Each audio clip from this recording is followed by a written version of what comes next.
So maybe the Thermoquad wasn't the best idea, but I'm committed to it now, so we're going to keep moving forward. So here's the deal with this. I got the car running the day before yesterday. Engine's fine. Everything's working the way it's supposed to. And I took this Thermoquad that I had on the shelf. This was actually done by somebody else eons ago. It had been freshly rebuilt. I had it on my Roadrunner, my 73 Roadrunner, for a day or two, and it functioned okay, about 10 years ago. So I put it on a shelf and said, right, this one's good to go. So after we put this together, I said, well, let's stick that carburetor on her and see what happens. So starts, runs, accelerator pump is good, all of that, but as it's idling, it's fat, right? It's you know, okay, what's going on with this thing? So I take it apart, look everything over, looks okay, put it back together again, same thing, fat, right? Take it apart, I lower the floats a little bit, right? Put it back together again, still runs fat, right? And after I shut it off, you could see it's dumping gas in there, right? But not for the boosters, as it would if the float was too high. So take it apart again, and you know, here's the thing. I did a lot of Thermoquad stuff way back in the day, and then I just stopped messing with them. And I'm remembering all the reasons I stopped messing with them. Okay, so what happened on this initial issue was that's the other thing too. It's very hard to find a good core. I had 4 of these things sitting on the shelf, and out of 4, I can't make a decent carburetor out of, you know, all of them. But what happens with these things is the booster is cast into the top of the carburetor, okay? And there's a rubber seal that goes between this and the bottom of the float bowl. And over time, that rubber seal will contract a little bit. And so it sits below the level of fuel when the engine is running. And so the fuel will just leak past here down into the bowl. So couldn't get a Thermoquad kit, you know, locally. That's not going to happen, right? But I was lucky enough to find my bag of miscellaneous carburetor trinkets. I was lucky to find seals that would work. So that squared that away. So now we had the car idling perfect, low speed perfect. She's all good. But man, as soon as the secondary is open, just nobody home. Total bog. So the Thermoquad has some tricky. I'll show you here. Oh, you know what I was talking about, bad cores? Come here. So typically this is the stuff that you find with these. They rot. They're made out of a low-grade material, aluminum, and they oxidize like crazy. Everything seizes up on them. The Rochesters are definitely a better quality. The Edelbrocks are a better quality. This is common. All 4 of the carburetors I had were all locked up completely.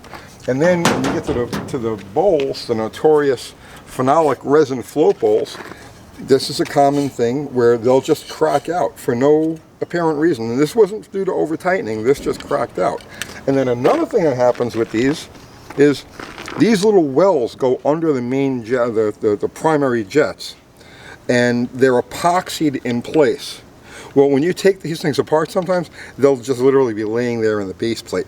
The epoxy goes bad, and they just fall out.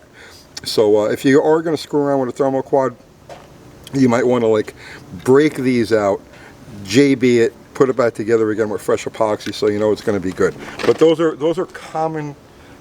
Maybe I shouldn't have done a Thermoquad. Those are common Thermoquad issues. So then tuning. You have to excuse my Fairy Princess air cleaner. It's just on there temporarily until I can find a 72, 73, 340 trap door. So when you're tuning the secondaries on a Thermoquad, this choke pull off right here is where it's all done. The Thermoquad is not there has to be a little bit of a delay. Instead of using a booster, secondary boosters like most carburetors, the Thermoquad uses spray bars. Here, I'll show you what that looks like. So here are your primary boosters, and here's a secondary spray bar, and here's the secondary main jets. So if this thing slams open quickly, there isn't enough time for a vacuum signal to actually start pulling fuel through the circuit and fill the spray bar, so you'll get a bog. And the way you tune the bog out is all about this pull off here. So this attaches to the arm that controls the secondary air door. And two things you want to do. You want to have this action slow, and the way you do that is you put a restrictor in the vacuum line. Vacuum line runs right behind the carburetor here. You want to put a restrictor in here, and there's several different ways to do it. You can Google it, YouTube it. You'll find tutorials on that. And also, you'd never want the air door to just flop completely open.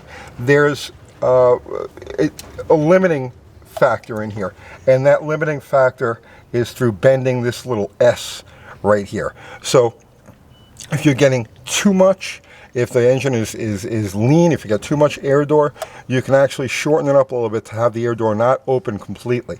And by the same token, if she seems like she wants more, you could straighten this S out a little bit, and you'll get even more angle to the air door. So, but this is, you know, Thermoquad, right? You know, like I said, I'm committed to it now. I have a lot of the whole day yesterday messing around with this. But you know, I mean, it starts, it runs, it's doing everything it's supposed to. It's a little on the lean side. I got to work on that. But that's all I'm going to do with this engine for the time being. I still got to go through the AC. I only put the compressor on here because on this car, the belts that run the alternator also run off the AC. And it's time now. I got to start working on this body. We got side swipe. This all needs to be finished. This section of rocker right here is rotted. So I've got to cut this out to right about over here and replace this outer section of rocker. The bottom part is okay, but the outer part is like Swiss cheese. So this is all got to be straightened out.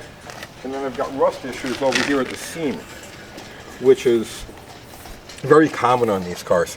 So I've got to dig that out and see what I've got to do as far as, you know, that goes. But I got my work cut off me with this car.